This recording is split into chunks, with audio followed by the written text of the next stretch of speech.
अस्सलामुअलैकुम प्यारा ॿारो। अॼु असां दर्जो 8 में सबक 19 हयातियात पढ़ंदासूं। सबक 19 हयातियात हयातीअ जो इल्मु हर जानदार इंसान जानवर पखी पखण ॿूटा मतलब त पाणी हवा ऐं मिटीअ में रहंदड़ हर जीव जी हयातीअ मुतालिक़ ॼाण खे इल्म हयातियात सॾिजे थो, जंहिंजो साइंसी नालो बायोलॉजी आहे।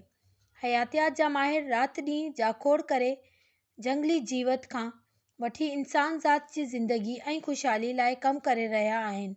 हयातियात हिकु वसी इल्मु आहे छो त इन्हीअ जो माहौल ऐं उन में रहंदड़ सभिनी ज़िंदा शयुनि जो हिक ॿिए सां गहरो तालुक़ु आहे। हैवानियात, निबातात ऐं कुदरती माहौल हिक ॿिए ते असरअंदाज़ थियनि था। आगाटे ज़माने खां हिन इल्मु तरक़ीअ जा ॾाका चढ़ंदे इंसान जी बका ऐं भलाई लाइ साराह जोगा कम कया आहिनि। जीअं त यूनान ऐं रोम खे हर इल्म ऐं फ़न जो सरचश्मो सम्झियो वेंदो हो, तंहिं करे हिन इल्म जा बानी अरस्तू, बतलेमोस ऐं फिज़ागोरस ऐं ॿिया माहिर सम्झिया वेंदा हुआ।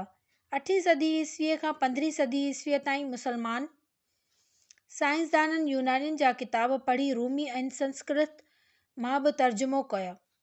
इन खां सवाइ हिननि केतिराई नवां किताब लिखी तहक़ीक़ी ऐं तदरीसी मर्कज़ खोलिया। इन दौर में केतिराई नामूर साइंसदान ऐं संदन कारनामा मशहूर थिया, जिन में इब्नुल हैशम, अबू अली सीना, फ़ाराबी, राज़ी ऐं अल ख़्वारिज़मी मशहूर आहिनि। इन्हनि माहिरनि जानवरनि, ॿूटनि, जराही ऐं तिब ते अल हैवान, अल निबातियात, मीज़ानुल हिकमत, अल क़ानून फ़िल तब ऐं अल शिफ़ा जहिड़ा मशहूर किताब लिखिया। 15वीं सदी ईस्वीअ खां पोइ यूरोपियन ऐं ॿियनि क़ौमुनि हयातियात जे मुख़्तलिफ़ शाख़ुनि में केतिराई कारनामा सरअंजाम ॾिना। इन्हनि मां Charles Darwin, Louis Pasteur, John Mendeleev ऐं जोसेफ जैक्सन लिस्टर आहिनि, ऐं एंटन वान ल्यून खुर्दबीन ऐजाद कई, जंहिं सां नंढा नंढा जीव, पसूं, जरासीम, बैक्टीरिया ॾिसी सघिजनि था।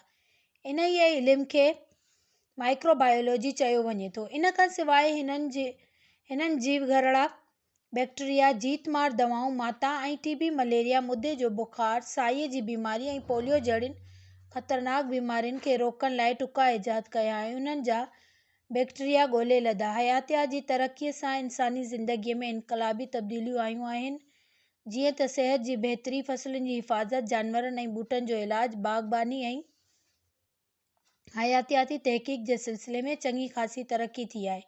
विचड़ंदड़ या वबाई मर्ज़, माता, सुलह, खर्टियो, खनाक ऐं कारी साईअ लाइ टुकनि जी ईजाद बि हिन इल्म जी तरक़ीअ जे करे थी आहे। जदीद टेक्नोलॉजीअ ज़रिए फैक्ट्रियुनि में जानवरनि लाइ मसनूई खाधो तयारु कयो वञे थो, जीअं मच्छियुनि ऐं कुकड़ियुनि जी ख़ोराक वग़ैरह। उन खाध ख़ोराक ज़रिए मच्छियूं ऐं कुकड़ियूं तेज़ीअ सां पंहिंजो जिस्म वधाइनि थियूं ऐं इंसानी ख़ोराक में वाधारे जो सबबु बणिजनि थियूं।